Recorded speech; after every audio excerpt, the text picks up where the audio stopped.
Bootleg Kev podcast special guest, got my guy. Yo. Concrete in the building. What's goody, Kev?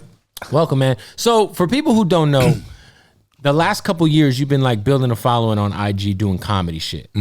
Yeah. But give me some of your background before you decided to do the Instagram comedy shit, because you've been around for a minute, like just kind of in the scene of LA and the music shit. So kind of break down some of your like how you got kind of introduced into just the entertainment world. Man, I mean, I'm 17 years in, dog. You know, so I was like 15. Right. DJing, producing and shit type of shit, you know?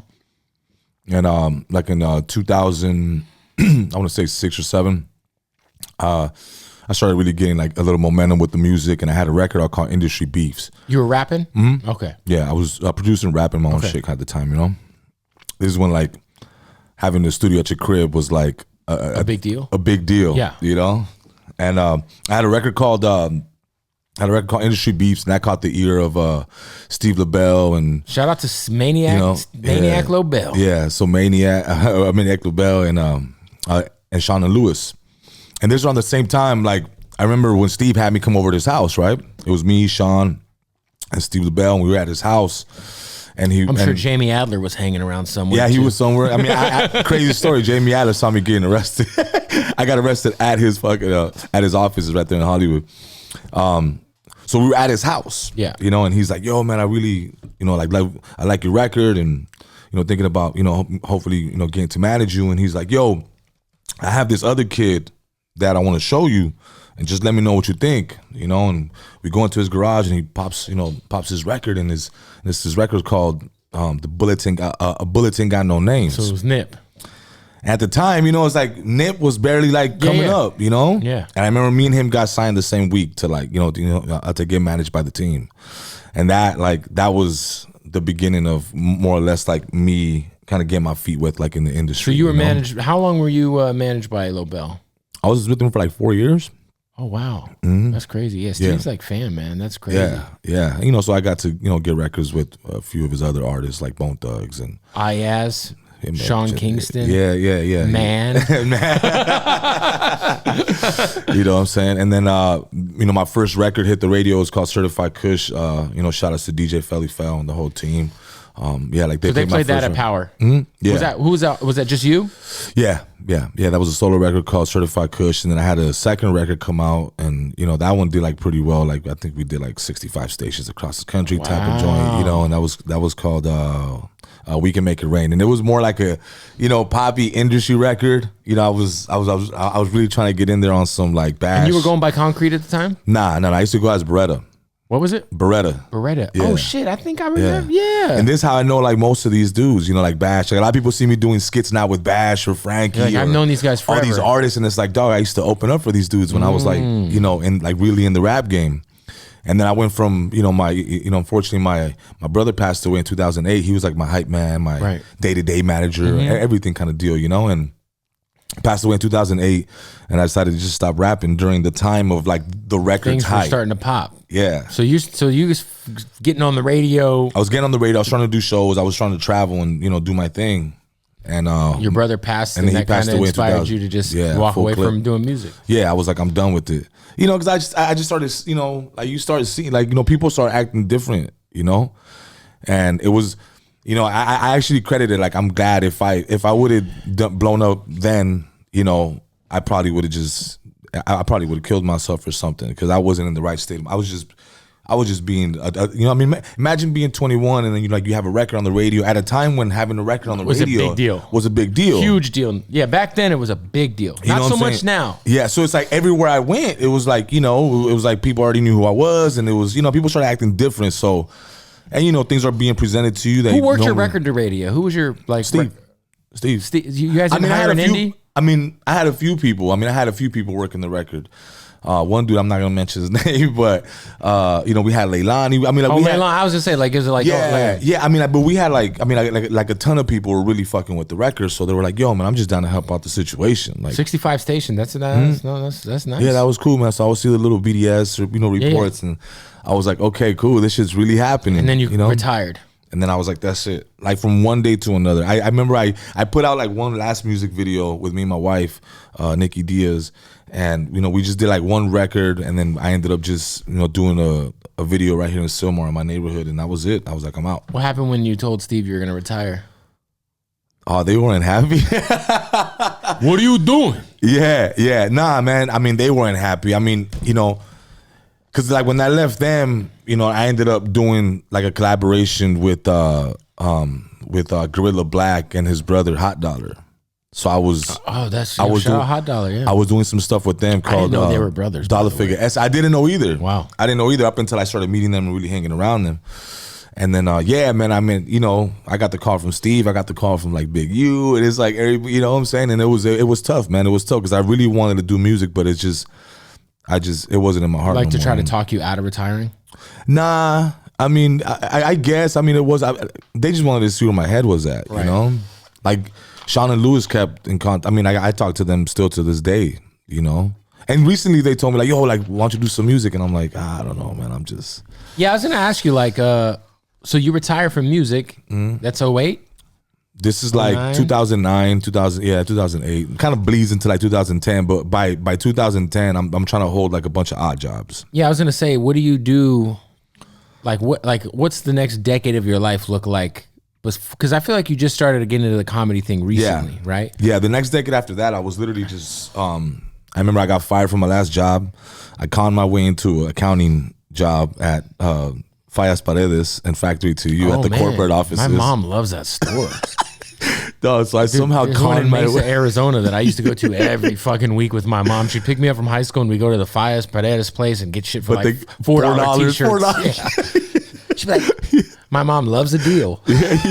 No, trust me, I love that place. So, you know, I was working. So you were on there. the corporate side there? I was on the corporate side. Somehow, some way, I kind of bamboozled. Then a little fictitious lies on the resume? On the resume about accounting.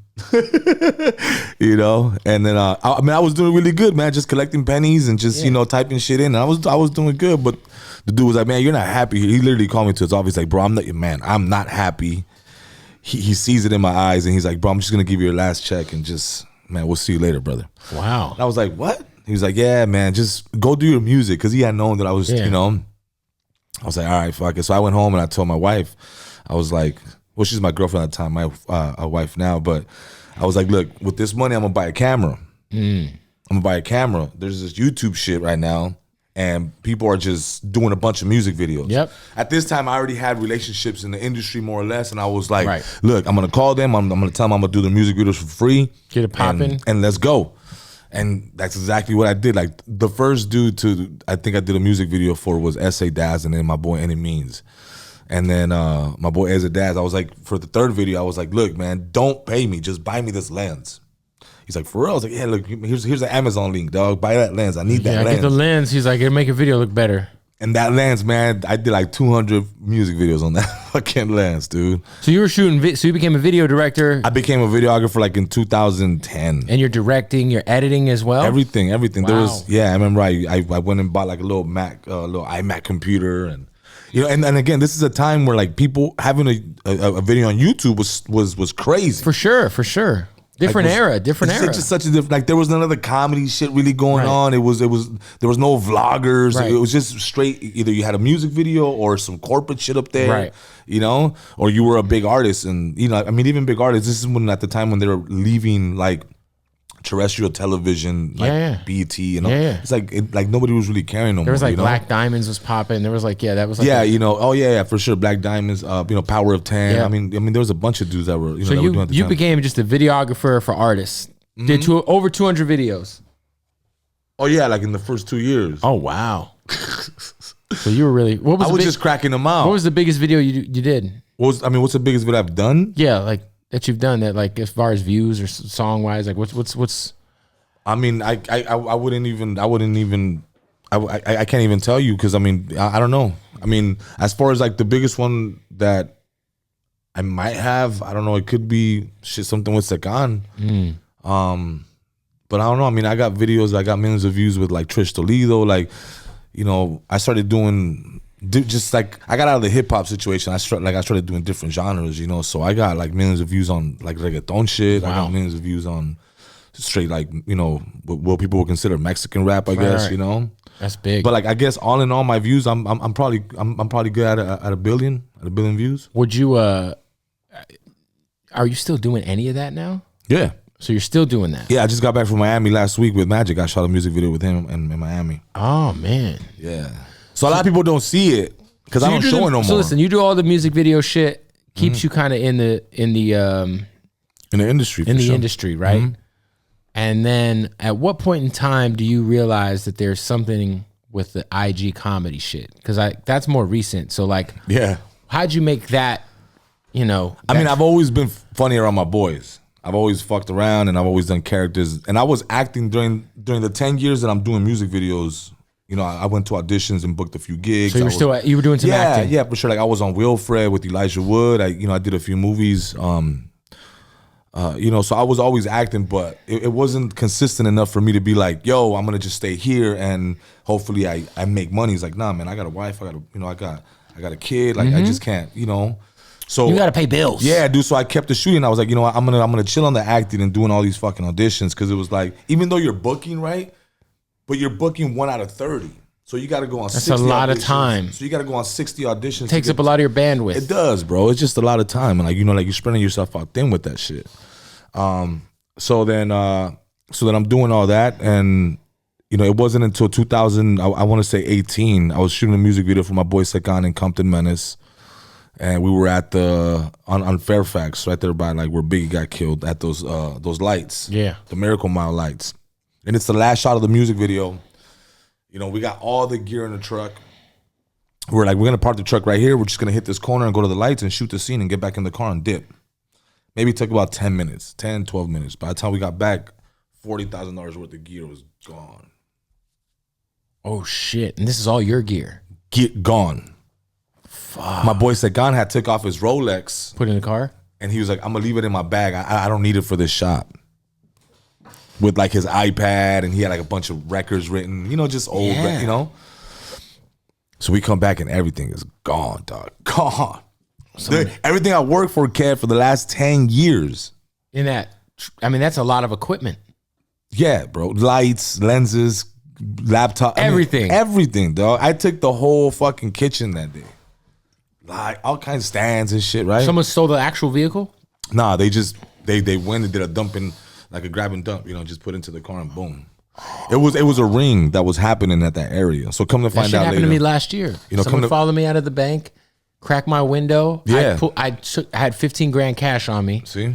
I ran into a UPS store to get something notarized, and within 2 minutes of being in the store, they cracked my back window. I had the money. I left it in the car under my seat. Of course. And they took bro. I've never wanted to commit murder in my life. I can only imagine how you felt. Oh, dog. I wanted to commit murder. Bro, I was calling all the homies.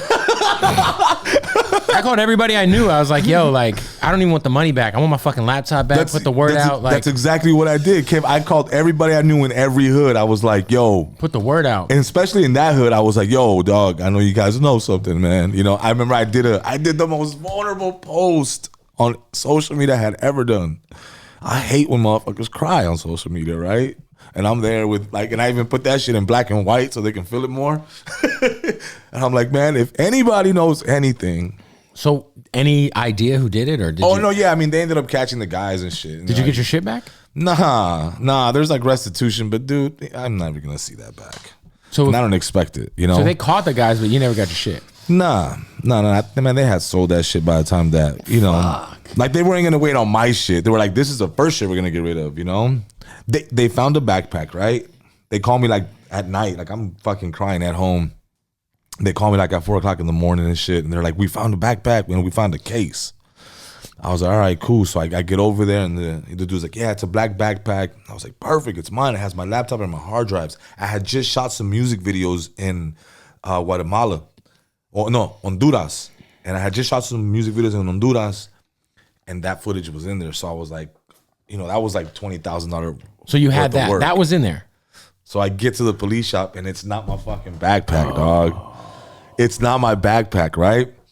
So I open the backpack and it has a bunch of IDs and credit cards and passports, all kinds of shit. I was like, well, you guys might need this back. He's like, oh shit, we didn't even go through it. I was like, oh, thanks, man. And then they found a case. One thing they did find was a $20,000 Panasonic monitor for like, you know, for playback on set. And I guess like it must have been too heavy for them, so they just dropped it. Fuck. And the cops were like, yo, we found this. And I was like, ooh, 20 G's. Here we go.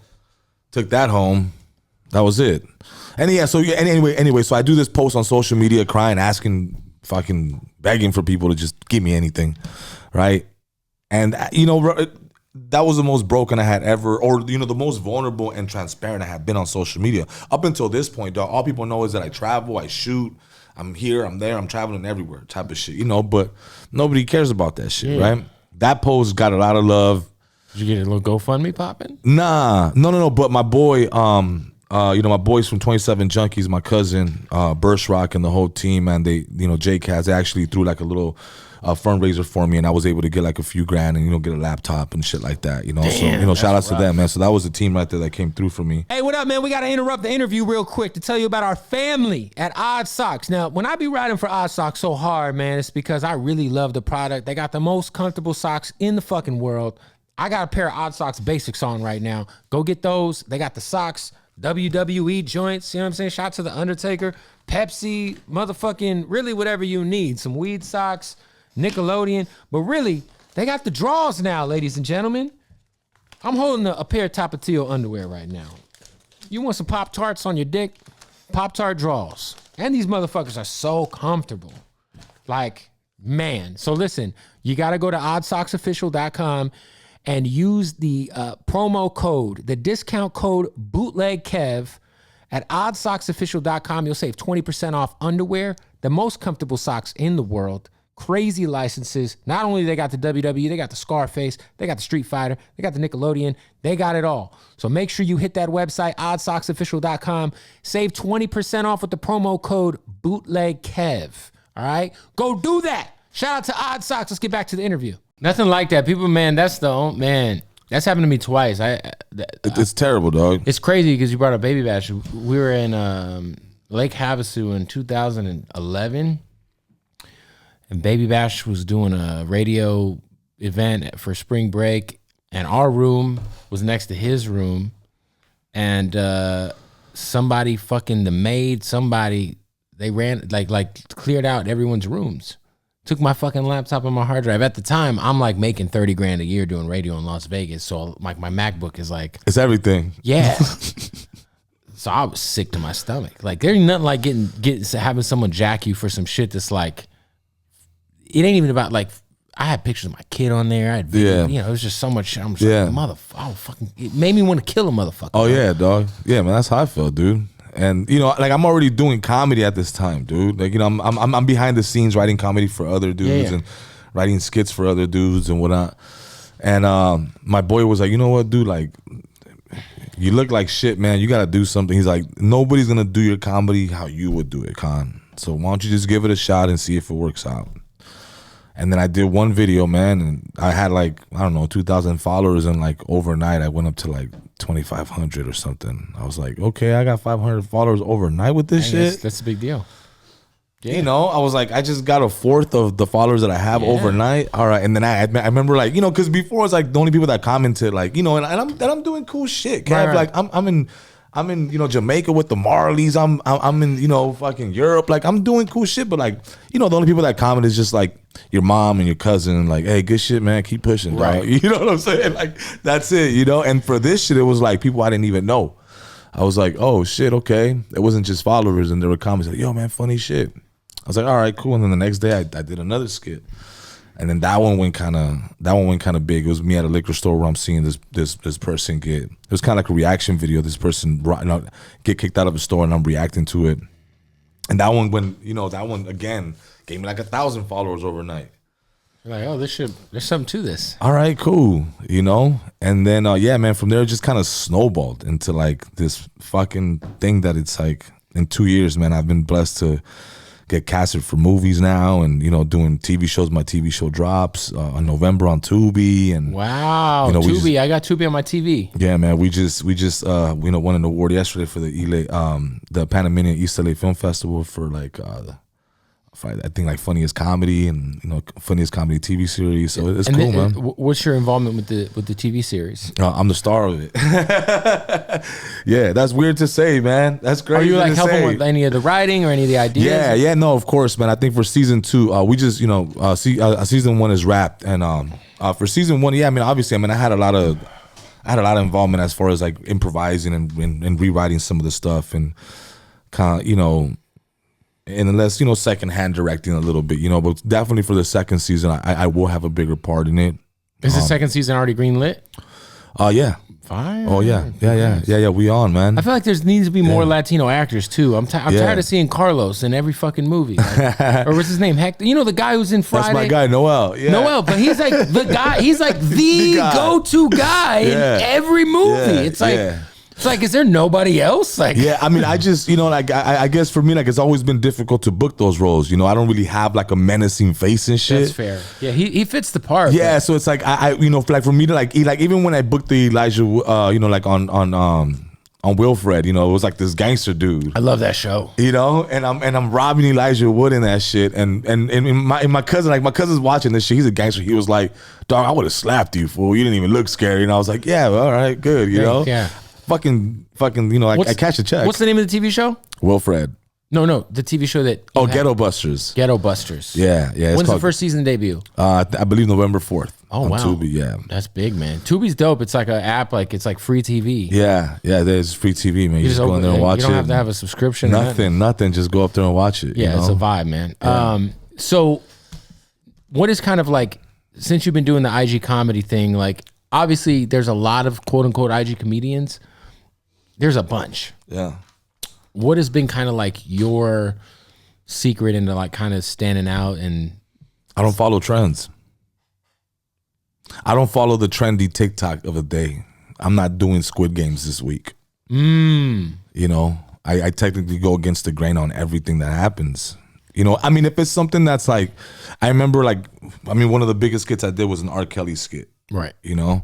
And that was around the time. Yeah, it was trendy, but it just, a lot of people fit what you do. A lot of people were making, like, for example, that skit, I remember a lot of people were playing Gayle King's part, the interviewer. And I was like, fuck that, man. How funny would it be to see the cameraman's point of view? True.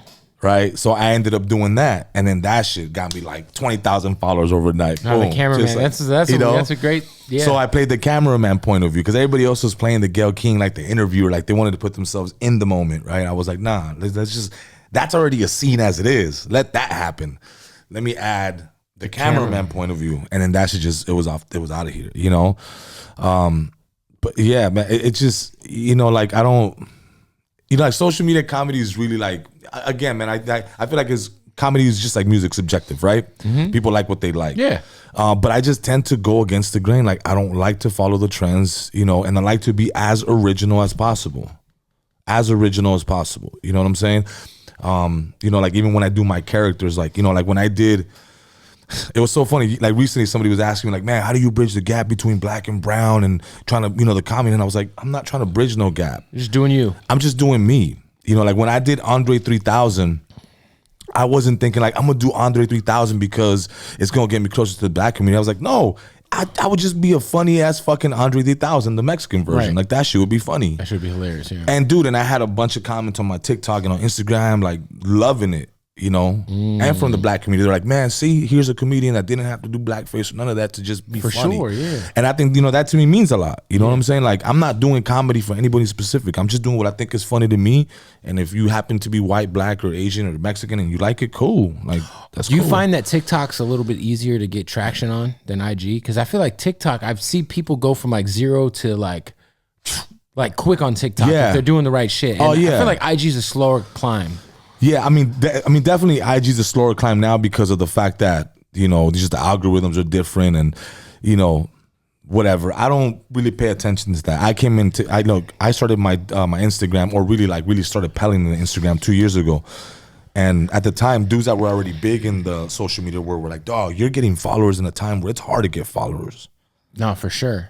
IG's tricky. I feel like TikTok, like, as long as you just stay consistent on TikTok. Yeah. You know what I'm saying? Like, you'll be all right. But you got to stay consistent in all your, I stay consistent on my Facebook, TikTok, How's your Facebook? Because people don't realize Facebook, motherfuckers, especially. Dog, I got millions of views on Facebook. Facebook is popping. People don't even realize it. Yeah, bro. Facebook is popping. People just like be forgetting that Facebook's still a thing. But I'm like, yo, Facebook, especially for like Facebook stuff like your comedy shit, like is Facebook is cracking, dog. I probably have the most million views videos on there. Yeah, Facebook is a movie. You know, that's I mean that's the most I've done. But yeah, man. You and Jay Valentino did a little tour together. Shout out to him too. Shout out to my boy Jay Valentino. He's been killing it for a while. I remember when I first met him, I was like, bro, we got to put you on the radio. And then I don't know when it ended up happening. I know he did like a weekend with us, like real, but yeah, the station's tripping. He needs to be on the radio. Yeah. That being said, how'd that go? That was dope. You guys were just kind of pulling up to like it looked. I'm not gonna lie, it looked random as fuck. Dog, it was super random, dog. I mean, like I was, it's like you think you popping, right? And so I decided to put this tour. I was like, hey Jay, let's go on this little like pull-up tour. We'll just do a bunch of meet and greets. It should be fine, right? So we do the flyer and we get a really good response and shit, right?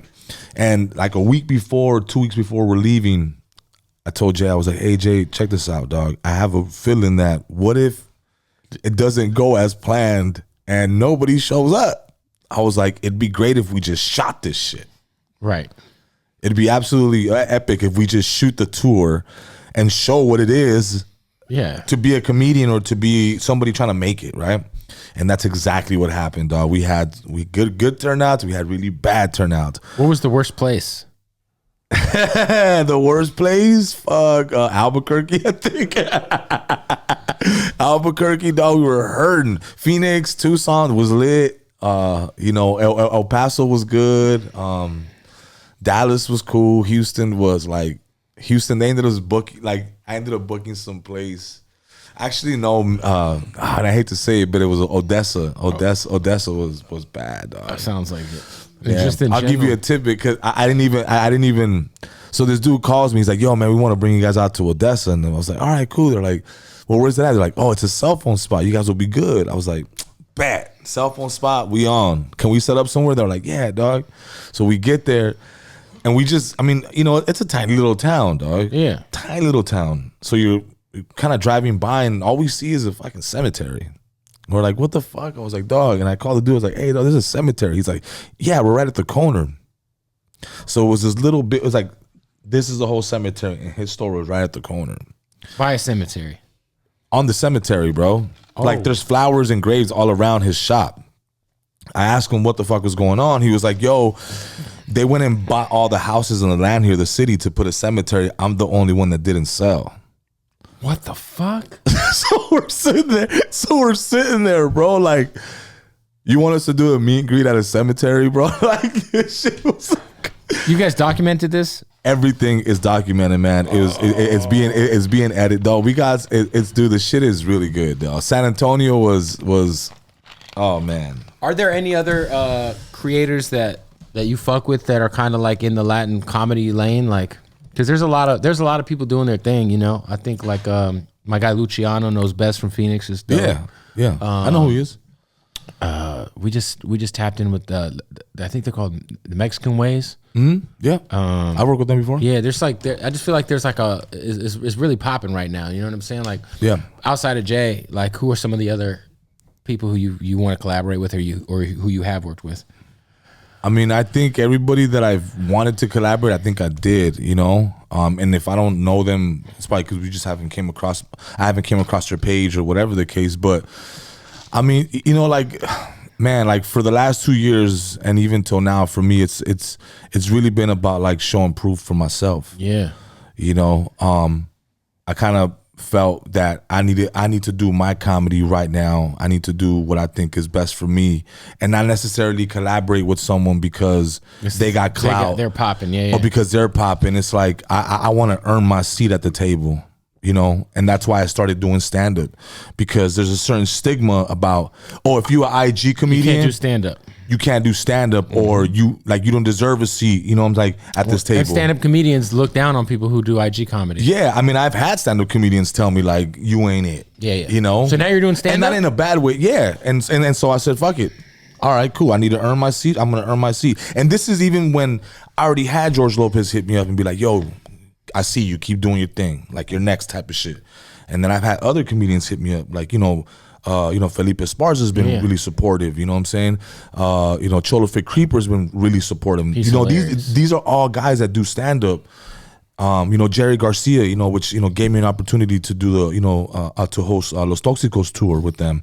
So it was Chico Bling and his MAGA routine. Yeah, Jesus the comedian. All these guys have been like that have been in the industry for that between all of them they got 100+ years of experience as stand up to tell me like, yo, pursue this shit. This is where you need to be.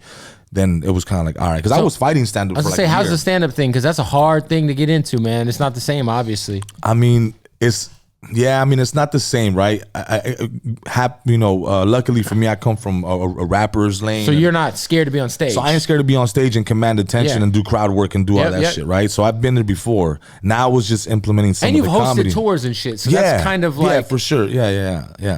It's, from doing... like people tell me like, dog, like you should be able to handle this, 300 person crowd at the Laugh Factory. And I try to tell them like, it's different having 17,000 people that half of them are not even paying attention to you. Yeah. Because there's just so much shit going on. A lot of drunk people. To 300 people right in front of you and the lights on. It's harder. And they're all looking at you like. But yeah. And they're like, come on. Entertain us. Make me laugh, motherfucker. Here, like it's time. Let's go out, pay 25 and let's get it. But nah, dude, it's been really good. According to my peers and the people that have been are like, yo, like you killing it. That's dope, man. So it's been cool, man. How do you feel like, because from your perspective, you have a unique perspective coming as a rapper, shooting videos. I mean, you've seen a lot of eras of like Latin hip hop and where came from, where it's going. I do feel like, when I was coming up in radio, there was like the lowrider car scene, and there was obviously MC Magic, there was Capone, there was Little Rob, all these guys. But I feel like a lot of that music was kind of, if you weren't in that world, it was very, it was like you had to, I guess it was hard to cross over, right? Because it was, there was the Chicano rap era, which was crazy. That shit was lit. High Power Records, all that shit was going crazy. But I feel like now there's like a lot of Mexican artists who are coming up where it's just like that's the thing. Their music is dope and they happen to be Mexican, if that makes sense. As opposed to like back in the day, I feel like you would like you were compartmentalized into a certain genre of music, right? Like that was the shit that I was fighting for 10 years ago. You know what I'm saying? 15 years ago, though, shit that me and Bash were fighting for, like where it was like, because I feel like Bash did a good job, of being like, dude, I'm just making bangers. Yeah, and he was, he was making radio shit. He was making Kiss FM type music, what they call it. You know what I'm saying? Whatever, like shit that's like just super pop, and no matter who it is, it's on, right? No matter the race it is, it's on. But that was the shit that I was fighting for 12 years ago, where it was like, when people used to say like, are you a Chicano rapper? I was like, nah, I'm not. I'm just a rapper. I'm just a rapper. I'm just a rapper, and I was doing that type of music. I wasn't necessarily banging on my music. I was just doing good street music, or shit that was potentially going to be on the radio. You know what I'm saying? So I wasn't never aiming for anything like that. And then that goes the same with my comedy. I'm not doing comedy for just Chicanos either. I do cater to it, you know what I'm saying, but I don't just specifically do it for them. I do it for whatever I think is funny. And that was the same thing with music. I wasn't doing this type of music or that type of music. I think what's happening now with with all the artists that are starting to pop that are essentially Latino descent, which like the Little Pumps and right. You know what I'm saying, like all these dudes, like that's dope, man. Like that's the shit that we wanted to do 12 years ago. And because of the culture changing and because of social media, it's more acceptable to just be another race and be able to get on like that. You know what I'm saying? I don't think Little Pump's the first one, or the Tekashis of the world, or there's plenty of Latinos. The Bad Bunnies are taking over. You know what I'm saying? Like it's that kind of vibe. I think the industry and the world is starting to see that the Latino market is the consumer, and they buy records. Facts. And they follow it. The fastest growing. You know what I'm saying? Because we are the ones that essentially buy the ticket when you're up. And we are the people that buy the tickets when you're down. When you're down, we go see you at the car show. We go see you at these places. We are the ones that support a lot of these rappers that were hot 20 years ago. You know what I'm saying? I host a lot of the shows. Yeah. You know what I'm saying? The Latino consumer is the one that buys. And I think, once they really grasp the situation, we're going to see an influx of a lot of rappers, even here from LA, they're going to start to pop. And not just one. Obviously we got the King Little G's, we got the Drummer Boys, we got, There's a lot of dope artists from LA. There's a lot of dope artists, you know what I'm saying? Ruchi's Mexican. Ruchi's so there's a lot of dope artists that are waiting just to bubble, you know what I'm saying, to get that one record that's going to take them to the next level. I think all of them are just one record away. You know what I'm saying? One record away. You know what I mean? Obviously, some of them already have it. I feel like there's such an era, like Peso, Swat. Like there's so many dope young Mexican rappers that are like bubbling, Baby Young, and there's just tons of them. Yeah. So I feel there's so many of them, dog. There's such a crazy movement going on right now. It's dope to see. And they're starting to see that, we really support this shit. We buy this shit, and hopefully it gets bigger than what it is now. But besides the TV show, what's like next for you, man? I got a movie coming out. It's called Horchata and Oat Milk, starring Jerry Garcia, Duno. Yeah, Duno's hilarious. Yeah, Duno and me, and yeah, man, we got some. Duno's fucking hilarious. Yeah, that's a dope ass movie. I can't wait for that to come out, man. That's gonna be dope. And it's called Horchata and Oat Milk. And then I'm working on the TV show right now called The King of Downey. Okay. And then that's with me, Jerry Garcia. And I forgot the other gentleman's name. I love Downey, man. But that's what Chicano Hollywood, and then that's what they call it, right? Chicano Hollywood, yeah. Yeah, Chicano Hollywood. Shout out to DB Lounge. I love that place. And man, what else am I working on? And then I'm working on a movie. It's my first like serious role, and it's in a movie called Sam's Cry. I play a dad that just he's a kind of like a Rolling Stone, but drug addict and kind of wife beater type of dude. So yeah, that was crazy to play. I bet. And then I finished shooting that in November. Are you gonna make a return to the rap game? I had a really good conversation with MC Magic not too long ago. And what did Magic say? He says, I got momentum. He says, why not? Hey, for real. Yeah, but it's like, bro, you could do a comedy album. Yeah, Kev, but it's like, what do you rap about at, at 35? Comedy, you know what I'm saying? Do a comedy album. Yeah, I mean, I get it, man. I just, like, if anything, I'm gonna just rap to the ladies. I said, I don't know. I don't know if people want to hear me like do comedy rap, because, man, Fool's Gone Wild is doing really good at that. Like, I ain't trying to step on nobody's toes, man. Yeah, shout out to, what's the guy's in Fool's Gone Wild? The guy with the what do they call him? Little Mr. E. Yeah, Little Mr. E, man. Man, he's killing it, bro. Like shit like that kind of content, bro. Like that's amazing content. You know? No, they kill it. There's so many fucking dope pages out there, dude. It's just I'm Fool's just trying Community, Fool's Gone Wild. There's a lot of the fool. Yo, man. Yeah, I'm just trying to keep up with them, dog, because they're the ones. They're fucking selling out the Novo. They're selling out the Novo. That's crazy, right? Like a comedy page, some comedy shit. Yeah, that's dope. And then crazy. but he went and implemented the music, and that was. That shit is smart, bro. That shit, I can't. You can't knock that, bro. You can't knock that. Like the dude made something out of nothing, and that's dope. Like something out of a page that's essentially free, bro. For sure. What's your IG? Let everybody know where they can follow you. At Concrete Live. You can follow me at Concrete Live. Is that TikTok too? That's on all platforms at Concrete Live. Yeah, I'll pop up, man. Go follow him. Yeah. Appreciate you pulling up, Kev, man. thank you. Yes, man. sir, brother. I appreciate it, brother. Hell yes, yeah. sir.